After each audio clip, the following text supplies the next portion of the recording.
Everyone welcome back to my channel. ನಾನು ನಿಮ್ಮ ಪಲ್ಲವಿ. ತುಂಬ ದಿನ ಆಯಿತು ವಿಡಿಯೋ ಹಾಕಿ. ಸ್ವಲ್ಪ ಪರ್ಸ್ನಲ್ ಇಶ್ಯೂಸ್ ಇದ್ದಿದ್ದ ಕಾರಣ ನಾನು ವಿಡಿಯೋಸ್ ಹಾಕೋಕ್ಕೆ ಆಗಲಿಲ್ಲ. ಇನ್ನು ಮುಂದೆ ಕಂಟಿನ್ಯೂಸ್ ಆಗಿ ವಿಡಿಯೋನ ಹಾಕ್ತೀನಿ. ಇವತ್ತು ನಾನು ಎಗ್ ಬಿರಿಯಾನಿನ ಮಾಡ್ತಾಯಿದ್ದೀನಿ. ಸಿಂಪಲ್ ವೇನಲ್ಲಿ ಎಗ್ ಬಿರಿಯಾನಿ ಮಾಡೋಣ. ಇವತ್ತು ಸಂಡೇ ಆಗಿರೋದ್ರಿಂದ ಸಂಡೇಗೆ ಈಸಿಯಾಗಿ ಮಾಡ್ಕೊಂಡು ತಿನ್ನೋಣ ಎಗ್ ಬಿರಿಯಾನಿನ. ಕುಕ್ಕರ್ ಇಟ್ಕೊಂಡಿದ್ದೀನಿ. ಗ್ಯಾಸ್ನ ಆನ್ ಮಾಡಿಕೊಂಡು ಸ್ವಲ್ಪ 1-2 ಸ್ಪೂನ್ ಆಗೋಷ್ಟು ಎಣ್ಣೆನ ಹಾಕಿ ಅದಕ್ಕೆ ಎಲ್ಲ ಸ್ಪೈಸಸ್ನ ಹಾಕ್ತಾಯಿದ್ದೀನಿ. ಅಂದರೆ ಚಕ್ಕೆ, ಲವಂಗ ಮತ್ತು ಸ್ಟಾರು ಮತ್ತು ಎಲೆ, ಈ ಥರ ಸ್ಪೈಸಸ್ ಎಲ್ಲ ಹಾಕಿದೆ. ಸ್ವಲ್ಪ ಫ್ರೈ ಮಾಡ್ಕೊಳ್ಳೋಣ. ನೆಕ್ಸ್ಟು 1-1.5 ಈರುಳ್ಳಿನ ಸಣ್ಣದಾಗಿ ಕಟ್ ಮಾಡಿ, ಅಂದರೆ ಸ್ಲೈಸಾಗೆ ಕಟ್ ಮಾಡಿ ಇಟ್ಕೊಂಡಿದ್ದೀನಿ, ಅದನ್ನು ಕೂಡ ಸೇರಿಸ್ತಾ ಇದ್ದೀನಿ. ಸ್ವಲ್ಪ ಕಲರ್ ಟರ್ನ್ ಆಗಲಿ, ಈರುಳ್ಳಿ ಚೆನ್ನಾಗಿ ಕ್ರಿಸ್ಪಿ ಥರನಲ್ಲಿ ಸ್ವಲ್ಪ ಫ್ರೈ ಆಗಲಿ. ನೋಡಿ ಫ್ರೈ ಆಗಿದೆ. ನೆಕ್ಸ್ಟ್ ಇದಕ್ಕೆ ನಾನಿವಾಗ 3-4 ಮೆಣಸಿನ್ಕಾಯಿನ, ಹಸಿಮೆಣಸಿನ್ಕಾಯಿನ ಕಟ್ ಮಾಡಿ ಹಾಕ್ಕೊತಾ ಇದ್ದೀನಿ. ಇದನ್ನು ಕೂಡ ಚೆನ್ನಾಗಿ ಫ್ರೈ ಮಾಡ್ಕೊಳ್ಳಿ. ಈರುಳ್ಳಿ ಕ್ರಿಸ್ಪಿ ಆಗಂತಲ್ಲ, ಕಲರ್ ಟರ್ನ್ ಆಗೋವರೆಗೂ ಕೂಡ ಈರುಳ್ಳಿನ ಬಾಡಿಸ್ಕೊಬೇಕಾಗತ್ತೆ. ನೆಕ್ಸ್ಟು ನಾನು ಇದಕ್ಕೆ 1 ಸ್ಪೂನ್ ಆಗೋಟ್ಟು ಶುಂಠಿ ಬೆಳ್ಳುಳ್ಳಿ ಪೇಸ್ಟನ್ನು, ಅಂದರೆ ರಫ್ ಆಗಿನೇ ಕೆಚ್ಚಿ ಇಟ್ಕೊಂಡಿದ್ದೀನಿ, ಅದನ್ನು ಕೂಡ ಸೇರಿಸ್ಕೊತಾ ಇದ್ದೀನಿ. ಇಷ್ಟನ್ನು ಹಾಕಿ ಸ್ವಲ್ಪ ಫ್ರೈ ಮಾಡ್ಕೊಳ್ಳಿ. ಹಸಿ ವಾಸನೆ ಎಲ್ಲ ಹೋಗೋ ರೀತಿಯಲ್ಲಿ ಫ್ರೈ ಮಾಡ್ಕೊಂಡ್ರೆ ಆಯಿತು.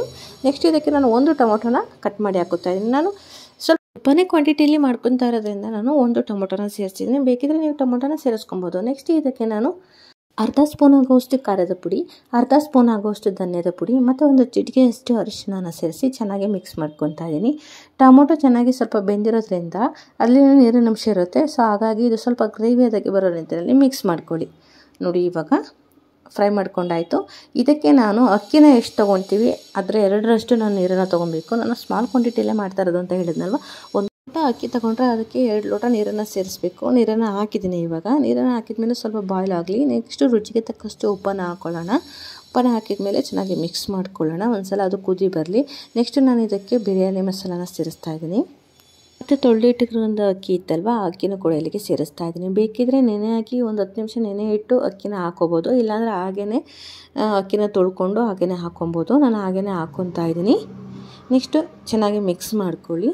ನೋಡಿ ಈ ಥರ ಮಿಕ್ಸ್ ಮಾಡ್ಕೊಂಡ್ಮೇಲೆ 5 ನಿಮಿಷ ಕುದಿ ಬರಲಿ. ಇದು ಕುದಿ ಬಂದಮೇಲೆ ಸೊಪ್ಪನ್ನು ಸೇರಿಸ್ತಾ ಇದ್ದೀನಿ. ಕೊತ್ತಂಬರಿ ಸೊಪ್ಪನ್ನು ಸೇರಿಸಿ ಇದು ಕುದಿ ಬರಲಿ ಚೆನ್ನಾಗಿ. ನೋಡಿ ಕುದಿಯೋಕ್ಕೆ ಶುರು ಮಾಡ್ತೀವಿ ಇವಾಗ.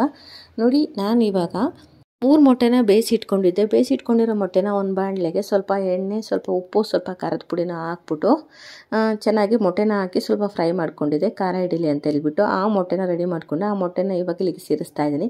ಮೊಟ್ಟೆನ ಸೇರಿಸಿದ ಮೇಲೆ ಇನ್ನೇನು ತಿರ್ಗೋಕ್ಕೆ ಹೋಗ್ಬಿಡಿ, ಅಂದರೆ ಕೈ ಆಡೋಕ್ಕೆ ಹೋಗ್ಬಿಡಿ. ಅದನ್ನೆಲ್ಲ ಚೆನ್ನಾಗಿ ಸ್ವಲ್ಪ ಲೈಟಾಗಿ ಸ್ವಲ್ಪ ಇದು ಮಾಡ್ಕೊಂಡ್ರೆ ಆಯಿತು. ಆಮೇಲೆ ನಾನು ಇವಾಗ ನಿಂಬೆಹಣ್ಣಿನ ರಸನ ಹಿಂಡ್ತಾ ಇದ್ದೀನಿ. ಒಂದು ಅರ್ಧ ಹೋಳಷ್ಟು ನಿಂಬೆಹಣ್ಣಿನ ರಸನ ಹಿಂಡ್ಬಿಟ್ಟು ಇವಾಗ ಸ್ವಲ್ಪ ಹಂಗೆ ಟರ್ನ್ ಮಾಡಿ ಆಮೇಲೆ ಕುದಿ ಬರ್ತಾಯಿದೆ ನೋಡಿ ಚೆನ್ನಾಗಿ. ಇದಕ್ಕೆ ನಾನು ಲಿಡ್ಡನ್ನು ಕ್ಲೋಸ್ ಮಾಡಿ ವಿಜಲ್ ಕೂಗಿಸ್ಕೊತಾ ಇದ್ದೀನಿ. 1-2 ವಿಜಲ್ ಕೂಗಿಸ್ಕೊಂಡ್ರೆ ಸಾಕಾಗುತ್ತೆ, ಚೆನ್ನಾಗಿ ಬೆಂದಿರುತ್ತೆ. ನೋಡಿ ಇವಾಗ 2 ವಿಷಲ್ ಆಗಿದೆ, ವಿಷಲ್ ಬಂತು.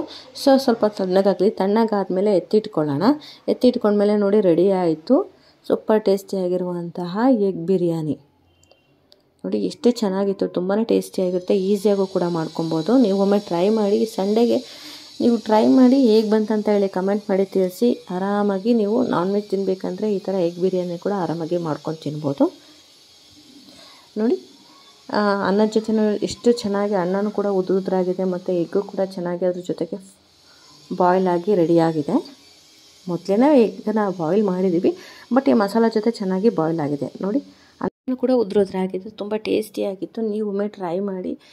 ಇವತ್ತಿನ ಈ ಸಂಡೇಗೆ ನೀವು ಕೂಡ ಟ್ರೈ ಮಾಡ್ಬೋದು, ಈಸಿಯಾಗಿ ಮಾಡ್ಕೊಬೋದು. ಚಿಕನ್ ತೊಗೊಂಬಂದಿಲ್ಲ ಅಂತಂದರೆ ಈ ಥರ ಎಗ್ ಬಿರಿಯಾನಿನ ಮಾಡ್ಕೊಂಡು ತಿನ್ಬೋದು. ಇವತ್ತಿನ ಈ ವಿಡಿಯೋ ಇಷ್ಟ ಆದರೆ ಪ್ಲೀಸ್ ಲೈಕ್ ಮಾಡಿ, ಸಬ್ಸ್ಕ್ರೈಬ್ ಮಾಡಿ. ನಮ್ಮ ಚಾನಲ್ ಸಬ್ಸ್ಕ್ರೈಬ್ ಮಾಡಿ ನೋಡಿ. ವಿಡಿಯೋನ ಆದಷ್ಟು ಫ್ರೆಂಡ್ಸ್ ರಿಲೇಟಿವ್ಸ್ಗೂ ಕೂಡ ಶೇರ್ ಮಾಡಿ.